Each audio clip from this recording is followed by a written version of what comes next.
Welcome back. In the previous class, we have discussed about operators, that is the very first category of operators, which is the arithmetic operators. And I have made a very simple program in order to see how arithmetic operators perform. I've taken example of only addition over here. You can put any symbols here. You just have to change this operator symbol. The program will change. If I run this piece of code, you can see that it should give me any random number. The reason it is giving a random number is this. You will learn in future classes that this is called as a garbage value because I have not initialized any number to it. For example, if I initialize a number here, let's say if I give here 34 and the next number I give as 11.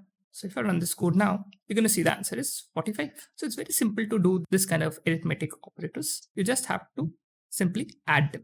Now today's class is very, very important because today we're going to discuss about what is increment and decrement operators. And it's very easy to understand, but for the very first time, you may get a bit of confused, but if you listen to it very carefully, that you will understand it. The point. First, we'll discuss about increment, then we'll move to decrement.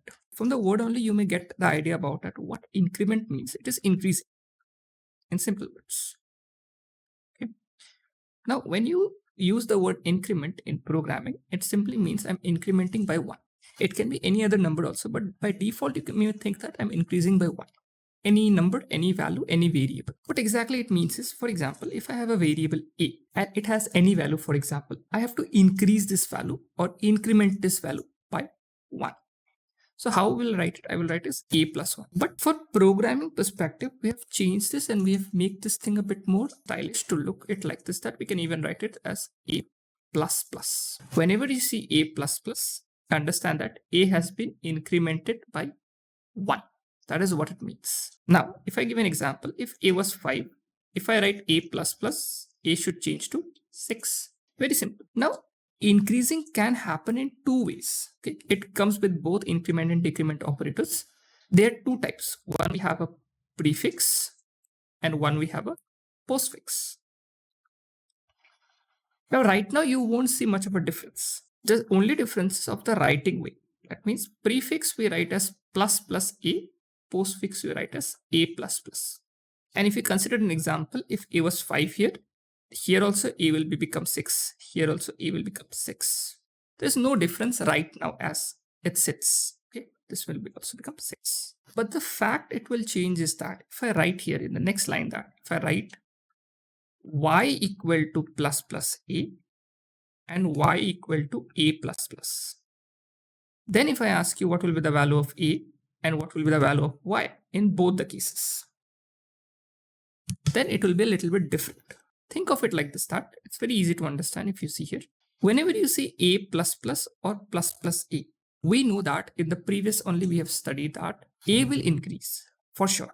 Okay, there is no difference in the a. So if plus plus a and a plus plus is there or any other variable could be, a will be increased. For example, here if a was 11, so a will become 12 in both the cases. There is no difference in that. A will become 12 in both the cases. The difference will come with y. Okay, see here what exactly happened.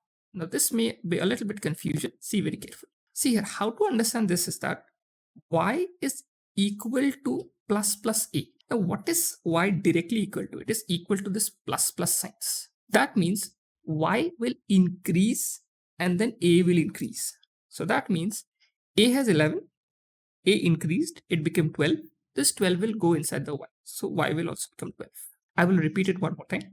You have to see y or the variable is equal to the plus plus symbol. This way you can understand. So if the plus plus symbol is coming first, that means whatever value a has, if it is increasing by 1 or any value, this y will also increase by that value itself. So if a was 11, a will become 12 and y will also become 12. But here the case is different. Here if you see, y is equal to a. So when this equation will be run by the compiler or it will be executed by the compiler, y will be directly equal to a. So what was a? A was 11. So y will remain 11 because this is postfix.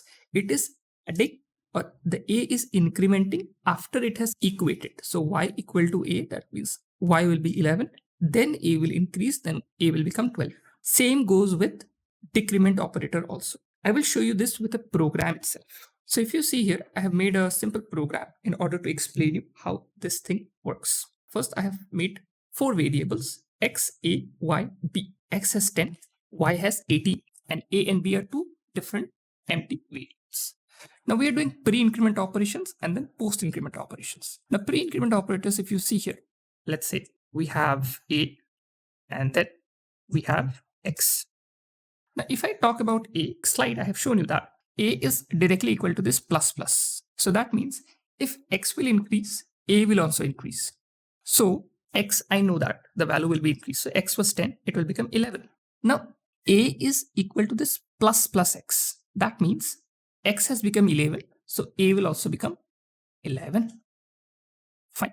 Now once this has been done, once A has increased, now the 11 will be loaded to A. The 11 value will be gone to the variable A and the X value will be gone to the variable X itself because X is incrementing. So it will be also increased. But here the case will be different. If you see here, B equal to Y plus plus. So here what will happen is, first and foremost, Y will increase. We know that. So what was the value of Y? It is 18. So Y will definitely become 19. No doubt about that.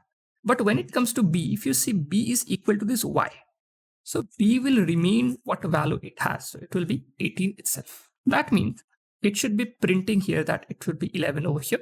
And then X obviously will be 11 itself. Then B will become 18 because this is prefix and Y should be 19. So we should get as 11, 11, 18, 19. If I run the code, you see here, so as you can see, 11, 11, 18 and 19. It may be a little bit confusing. You watch this video from the starting one more time. See if you understood it. If you don't understand, you can comment down in the comment section. I will explain you one more time. So that would be the video for this. In the next video, we'll discuss the other operators which are there.